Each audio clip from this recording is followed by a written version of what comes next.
São Paulo recusa condições para negociar jogador. Vamos falar sobre isso, notícia de mercado. Vamos falar muito sobre o vexame do São Paulo ontem para cima da Portuguesa, coletiva do Crespo, muita coisa para a gente comentar. Renúncia do Casares, demissão, tem muita coisa para a gente comentar com vocês. Vamos falar sobre isso e muito mais, certo, minha rapaziada? Vamos embora aí para mais um vídeo.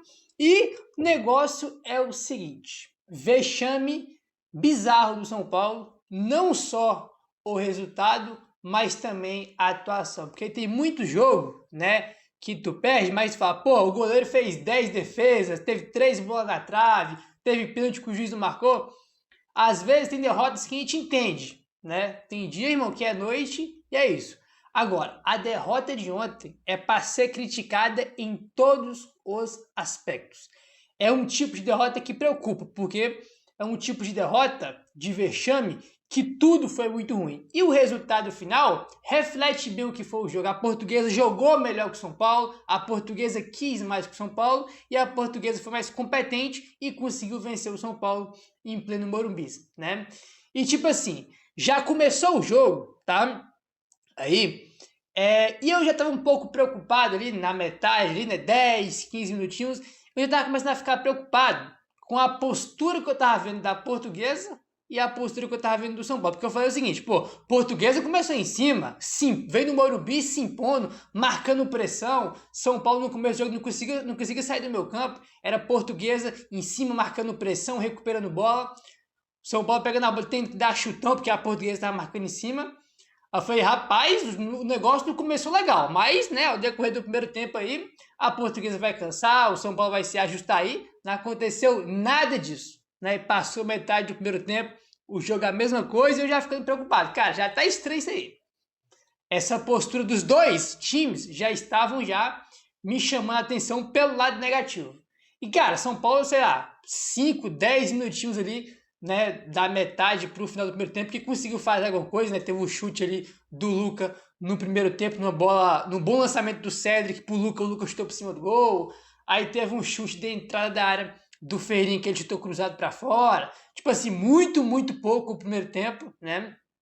Tu pega o primeiro tempo, teve essa chance do Luca, uma do Ferreirinha, e quem trabalhou no primeiro tempo? O Rafael, né? Fez 2, 3 defesas, uma delas espetacular, né? Uma delas espetacular que ele fez, e a Portuguesa foi melhor que o São Paulo na primeira etapa, né, cara? O goleiro que trabalhou não foi o da Portuguesa. O São Paulo não exigiu defesa do goleiro da Portuguesa, mas a Portuguesa exigiu defesas do Rafael, né? Porque jogou melhor, se impôs, produziu, quis mais que o São Paulo, né? A gente sabe muito bem que é só o 4º jogo da temporada, ninguém tá 100% fisicamente ainda, isso vale ressaltar, eu sei muito bem disso, mas a postura é lamentável. A postura é muito ruim. E outro ponto que já fica aqui de observação, né, que não pode acontecer mais.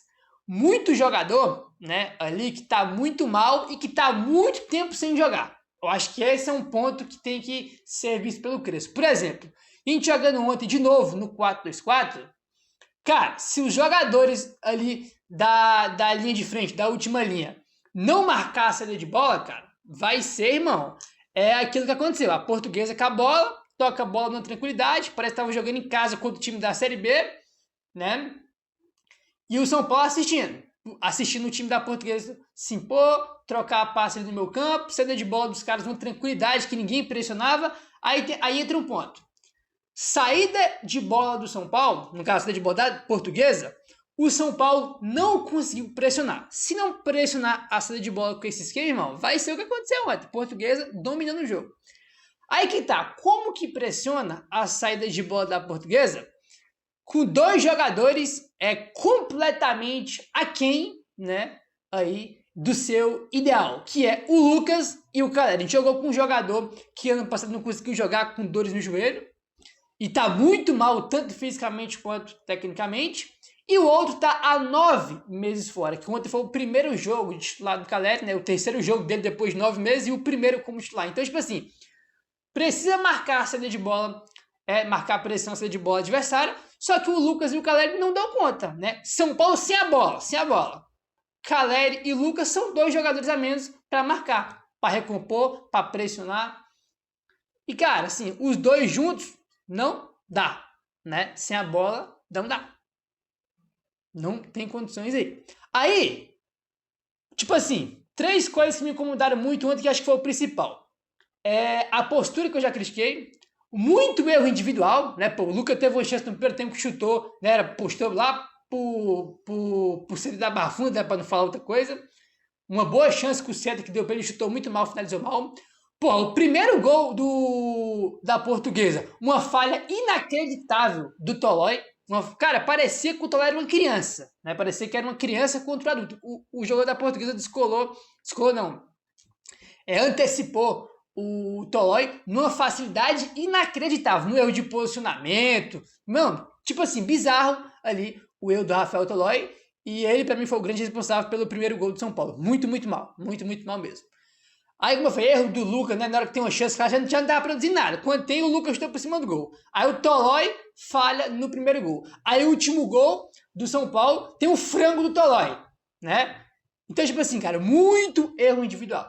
Muito individual. E o outro erro, né, que eu falei, né? Postura, erros individuais. Outro ponto é o Crespo, que quando o São Paulo empata o jogo com o Caleri, 1-1, aí é aquele negócio, né? Porra, empatamos o jogo, torcida veio junto, aquela empolgação, vamos buscar a virada. Aí simplesmente, depois do 1-1, o Crespo faz a substituição, que ele destrói o time, né? Destrói, o São Paulo acaba quando ele faz a substituição depois do primeiro gol do São Paulo, que é o gol de empate do Caleri, né? Aí ele simplesmente, né, cara, me inventa de colocar o Tapia no lugar do Cedric, né? Aí eu não sei que ele quis botar 3 zagueiros, depois o Tolói foi para direita. Cara, foi uma bagunça. Tipo assim, depois que ele faz essa substituição, o São Paulo morre. O time do São Paulo é destruído. Aí acabou o jogo. Tomou o segundo gol, o terceiro, acabou o jogo. Né? Na hora do 1-1, que era pra gente buscar a virada, aquela empolgação, pô, vamos buscar a virada, o Crespo mexe no time, destrói, bagunça completamente, o time ficou perdido. Entendeu? Bizarro a substituição do Crespo, cara. Tipo assim, cara, botar o Tapia pra botar o Cedric, né? No caso, tirar o Cedric pra colocar o Tapia, né? Aí, tipo assim, que meter 3 zagueiros, depois tu vai ver lá o Tolói na direita, né? Aí tu vai ver depois o Tapia de ponta, que ele não é um ponta, né, cara? O Tapia tem que jogar ali mais perto do gol, entendeu? Tipo assim, cara, bizarro o que o Crespo fez, né, pós 1-1. Muito, muito mal mesmo aí. Eu sou um cara que eu critico muito pouco aqui o Crespo, porque eu entendo as condições de trabalho dele é muito ruim, né, cara? Tem dia que não tem lateral esquerdo, né? Teve um tempão ano passado jogando sem centroavante, né? Não tem um meia, tipo assim, toda hora falta alguma coisa, salário atrasado, 1 milhão de coisas acontecendo. Então eu sempre tento aqui ser cauteloso em relação ao Crespo, porque as condições de trabalho dele são muito longe das ideais. Mas ontem ele destruiu o time, cara. Ontem ele acaba com o São Paulo com essa substituição. Porque ele faz uma substituição, mexe em tudo ali, todo mundo se perde e acaba o time, né? Aí toma o segundo gol, o terceiro e acaba o jogo, né? O cara fez depois o 3-2, né? Mas já era tarde demais. Muito ruim o que a gente viu em campo ontem, tá?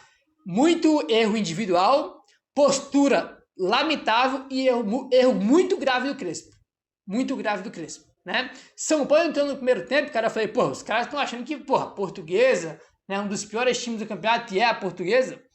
Pô, quando a gente acelerar um pouquinho, a gente faz o gol. Qualquer hora que a gente faz o gol. Aí os caras, basicamente, não entram em campo no primeiro tempo, ao segundo tempo já volta com uma postura diferente, né? Aí toma o gol, depois, agora não, agora vamos pra cima, né? Vamos se impor, vamos acelerar, agora vamos ter um senso de urgência porque tomou o gol. Porque não teve isso no primeiro tempo. Não teve. Né? Então o São Paulo, muito mal em todos os aspectos, era um jogo que tinha que vencer, cara. Que tinha que fazer os 3 pontos, o time conseguiu ainda perder. Entendeu? Aí agora tem Palmeiras, fora de casa, Flamengo brasileiro e Santos paulistão, tá? Isso mesmo, Palmeiras, Flamengo é pelo brasileiro e depois o Santos pelo paulistão. Essa é a sequência, Palmeiras, Flamengo e Santos. Já conseguiram aquele feito, né, que foi a atuação lamentável e perdeu o jogo ontem. Vamos ver, né, o que os nossos guerreiros vão fazer nesses 3 jogos seguintes aí, né? Esses 3 jogos seguintes. Aí, como eu falei, né, tu pega no time do São Paulo, tipo assim, muito jogador, né, que tava muito tempo sem jogar. Tu pega, por exemplo, o Lucas e o Caleri que estão vindo de lesões graves, eu comentei, sem a bola são 2 a menos. O Negrucci tinha 300 anos que não entrava em campo. O Tolói tinha 200 anos que entrava em campo. Então, tipo assim, muito jogador em campo completamente sem ritmo de jogo, sem confiança, porque estavam há bastante tempo sem jogar, né? Essa é a questão. Aí tu põe uma zaga com o Tolói que não joga há 300 anos, com o Dória que acabou de chegar, né? E também tava um tempinho, alguns meses sem jogar. Então, cara, tipo assim, são erros aí que não podem ser cometidos mais. Aí tu vê, né, cara, o telão do Morumbi não funciona, aí a torcida não consegue entrar no estádio, né? Deu problema na catraca lá, tipo assim, todo mundo, né, cara, começando o jogo e todo mundo ainda lá de fora, cara, impressionante como o clube tá abandonado e como o torcedor é maltratado, né, cara, tipo assim, um negócio bizarro, né? Ontem foi um dia para esquecer, tivemos ótimas notícias excelentes aí, né, de pessoas que tinham que sair do São Paulo e que saíram ontem, né? Era só a vitória depois, né, para fechar aí um dia feliz. São Paulo vai e faz o que faz ontem, né? Muito complicado, né, cara? Muito complicado. É mesmo. Vamos lá para a coletiva do Crespo, rapaziada. Vamos lá, ó. Mesmo com a derrota para a Portuguesa, o técnico Hernan Crespo não deve deixar de fazer testes no São Paulo, tá? Ele falou o seguinte, abre aspas: eu já falei, é pré-temporada, não tenho espaço para tentar. Acho que é o momento para tentar provar aqueles que precisam de minutagem. Claramente, ninguém gostou do resultado, porque no processo de crescimento do time tem que tentar. Coisa que funciona e tem coisa que não funciona. O calendário não permite que essas coisas aconteçam dentro do CT, mas sim no campo, à vista do público, com resultado, uma classificação, uma competição. E acontece coisas que normalmente pode acontecer dentro do treino. É o momento da construção física de muitos jogadores. No processo, todo mundo vai preferir que saiam coisas positivas. Essa noite não foi nada positiva, fecha aspas. Isso aqui ele falou a verdade, cara. Tipo assim, é óbvio que não tem tempo para treinar. Os caras tiveram, sei lá, uma semana de pré-temporada. Ninguém ainda tá no 100% fisicamente. Tudo isso é verdade. Tem que fazer teste sim, né, cara? Tem que fazer mudança, rodar o time, fazer teste. O Paulistão faz parte da pré-temporada. Agora, não dá para tu perder para a Portuguesa em casa, cara. Tinha que ter ganhado ontem. Mesmo com muita mudança, mesmo com um time muito diferente, tinha que ter vencido em campo ontem. E o Crespo, né, cara, tirando todos os erros que já foi, né, de erro individual, de postura, o Crespo destruiu o time depois do 1-1. Ele destruiu o time. Né? Então essa é uma questão também aí muito complicada, né, cara? Muito complicada. Muito complicada. Né? Com 4 pontos somados, né, o São Paulo amarga aí a 12ª posição no Paulistão. O Crespo diz não pensar na possibilidade de não avançar ao mata-mata do torneio estadual. Abre aspas para o Crespo. Não tenho que pensar nessas coisas, que é não classificar. Mas do jeito, a ideia é que estamos em um processo de construção. É ver que funciona e o que não funciona. Neste momento, damos oportunidades para quem precisa. Os meninos de Cotia, para dar espaço para poder errar, para fazer. O problema é que tudo é jogo oficial, no meio da competição. Vamos acreditar que as situações externas permitam a gente de construir uma base. Quem tem que sair, vai sair. Quem tem que chegar, vai chegar. No momento, essas são as conclusões. É o momento de tentar, de provar. Acho que é muito mais fácil, a gente fica muito mais feliz se o resultado acompanha. Mas não podemos perder em casa, isso está claro. Aconteceu. As conclusões vão ser claras para todos. Aqui não podemos permitir e programar uma semana inteira, porque todo dia acontece coisas. Essa coisa podíamos projetar? Perder para a Portuguesa em casa? É grave. Moralmente, sim. Num período de construção, o que estamos fazendo para colocar a minutagem vai acontecer.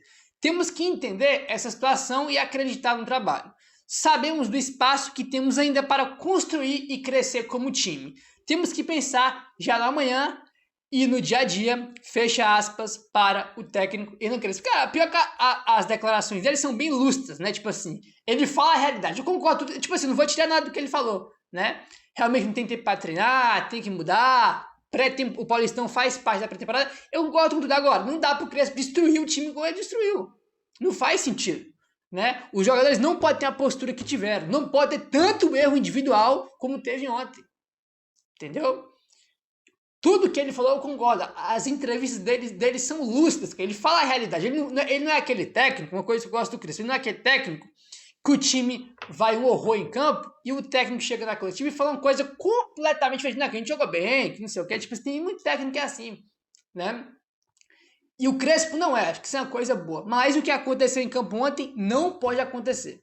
Não pode repetir o que aconteceu em campo ontem, né, cara? Não pode, não pode de maneira nenhuma, né? Enfim. Aí, rapaziada, o que acontece? O Caleri perdeu um gol bizarro, né? Antes dele fazer os 2 gols, perdeu um gol inacreditável. Na única jogada boa que o Ferreirinha fez no jogo, que o Ferreirinha me irritou ontem, foi brincadeira, viu, cara? O único lance bom que ele fez no jogo foi aquele lá que o Caleri perdeu. Depois o Caleri meteu 2 gols aí, mas acabou que não foi suficiente para buscar o resultado, né?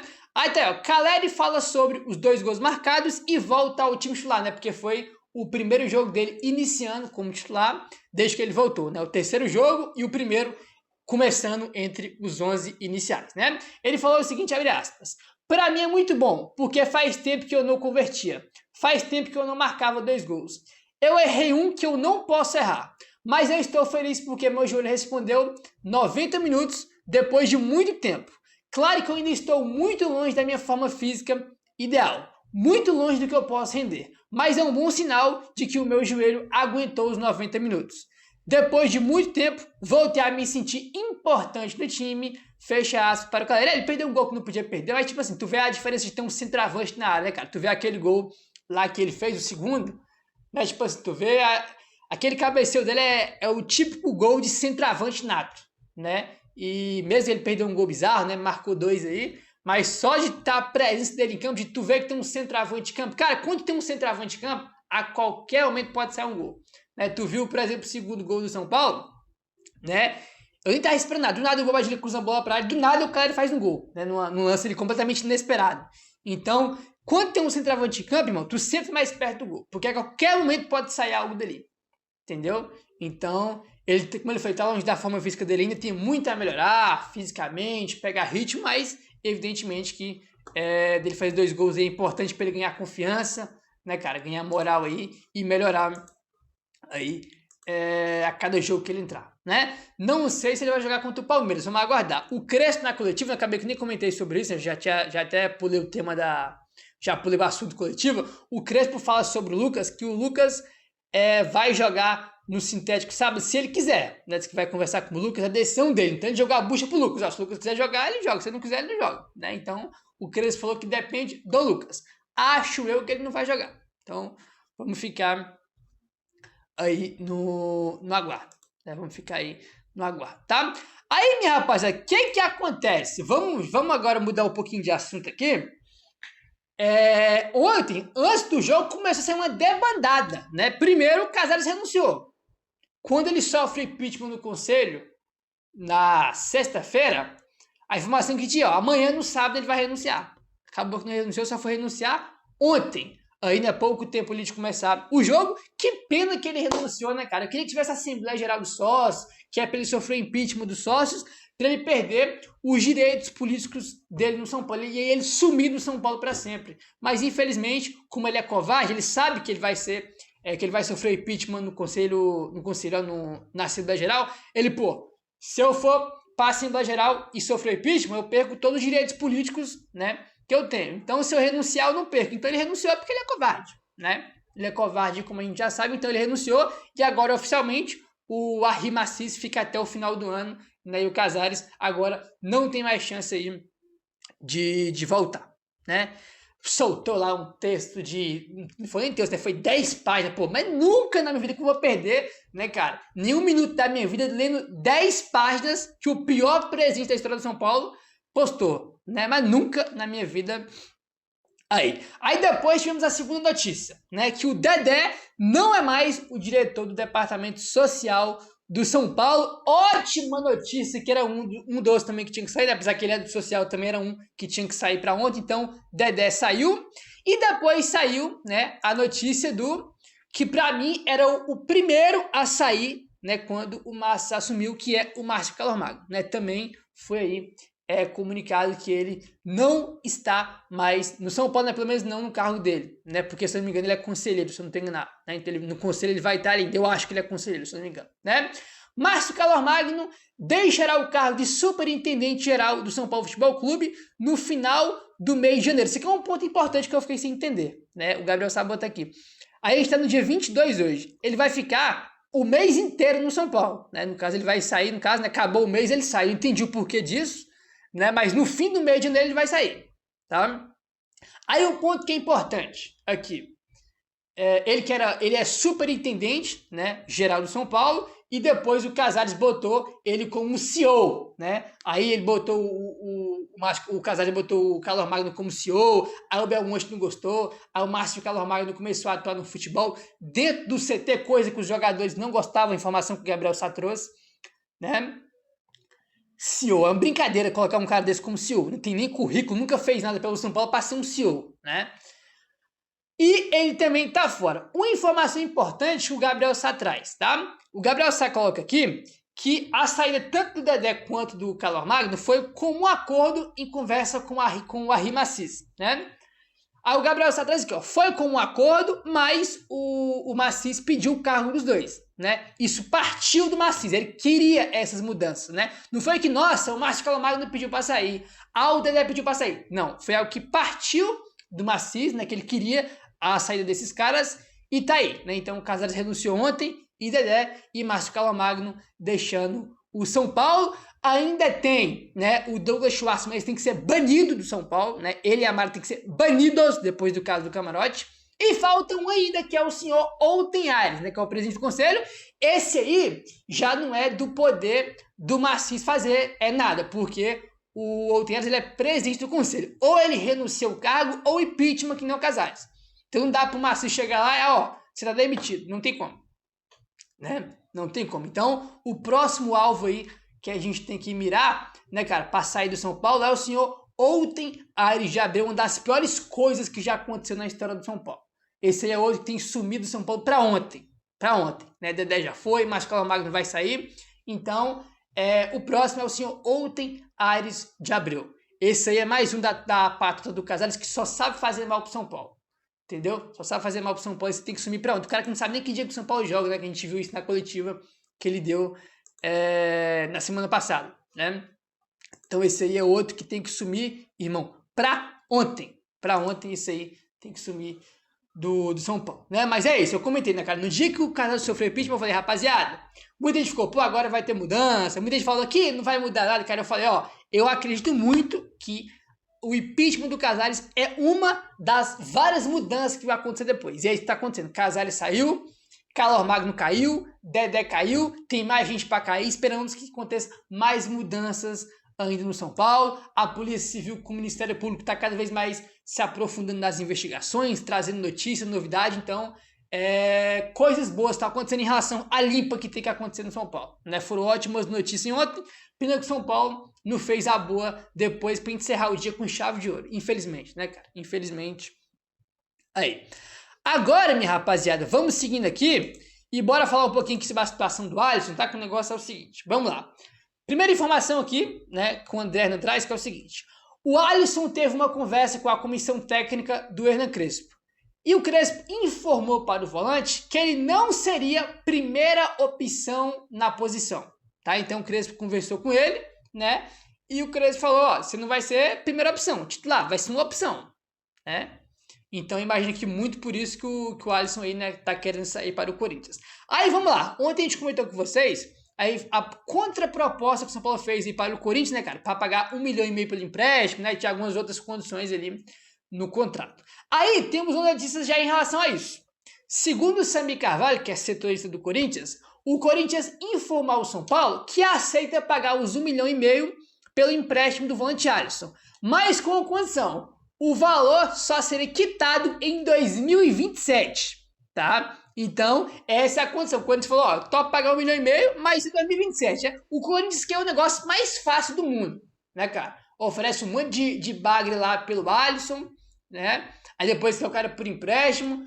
Não, que eu não quero pagar pelo empréstimo. Não, mas você tem que pagar isso 1 milhão, mas só 2027. Cara, é inacreditável, né? É incrível o que acontece. Aí depois, já são novidades sobre isso. Segundo o Valentim Furlan, o São Paulo não aceitará receber o pagamento do empréstimo de Alisson em 2027. Isso está totalmente descartado, tá? Então a situação é essa. Então, informação que o Valentim Fulano trouxe, né? Acho que isso aí vai acabar acontecendo, mas o São Paulo não topa nessas condições aí do Corinthians, que é o Corinthians pagar, né? Quitar esse 1,5 milhão pelo empréstimo em 2027. Também tem que aceitar, cara. O Corinthians não paga, gente. O Corinthians é o time que mais deve no Brasil. Toda hora tem transfer, os caras têm um histórico de não pagar. Então, tu nem tem que fazer negócio com o Corinthians, muito menos facilitar. Só tem que negociar jogador com o Corinthians se for um negócio bom pro São Paulo. E se tiver grana no meu, o Corinthians tem que pagar à vista. Ou então dar alguma garantia, né, bancária aí, né, de que vai pagar. Porque o Corinthians já sabe, já conhece como é que funciona. Né? Então, já falei 10 vezes. Que o Alisson quer sair, quero que se dane, que fique lá treinando separado, porque ele já está, né, vale lembrar, treinando separado, então que ele fique lá treinando separado, tá com o contratinho dele. Engraçado, né, que quando o Grêmio caiu, quando ele caiu com o Grêmio pra Série B, ele tá fazendo biquinho pra vir pro São Paulo, né? Quando recentemente renovou o contrato do São Paulo, renovou o contrato, prolongou o contrato, aumenta o salário, aí não fez biquinho, né? Aí agora que fazer biquinho, só tem que liberar se o negócio for bom pro São Paulo. E ponto final. Tá? Nenhum jogador do meu clube que vai. Não, o Alisson quer sair, não tem que deixar ele sair. Não, tem que deixar ele sair, não. Só vai sair se o negócio for bom pro São Paulo. Entendeu? Só tem que sair se o negócio for bom pro São Paulo. Tem que largar de ser o bobo da corte. Tem que largar de ser o aceita tudo. Tem que dificultar. Todo mundo dificulta as coisas do São Paulo. Só o São Paulo que facilita as coisas, ainda mais para rival. Não tem que facilitar. Que fique de biquinho. Que todo mês o São Paulo vai lá e paga o salário dele sem jogar. Mas não vai sair pro rival em condições ruins pro clube. E acabou. E acabou. Clube grande tem que se comportar como clube grande. E ponto final. Não é, não, que o Alisson quer sair, então vamos liberar. Pô, o Alisson, ele quer sair, ele tem que liberar. Não tem que liberar porra nenhuma. Enquanto tiver um negócio bom pro São Paulo, não vai sair. E ponto final. É assim que o clube grande tem que agir como clube grande. Não quero saber se ele tá fazendo biquinho, não quero saber se ele tá triste, quero que se dane. Né? Como eu falei, na hora que o São Paulo pegou ele na Série B, ele não estava tristinho, fazendo biquinho. Na hora de renovar o contrato, ele estava fazendo biquinho. Né? Então, que cumpra o contrato dele e que, se ficar lá, irmão, ou que continue treinando separado, então que o Crespo integre ele pro elenco e utilize ele. Mas não pode facilitar essa jogador só porque está fazendo biquinho. Entendeu? Minha rapaziada, se inscreve no canal, deixa o like, valeu, tamo junto e saudações tricolores.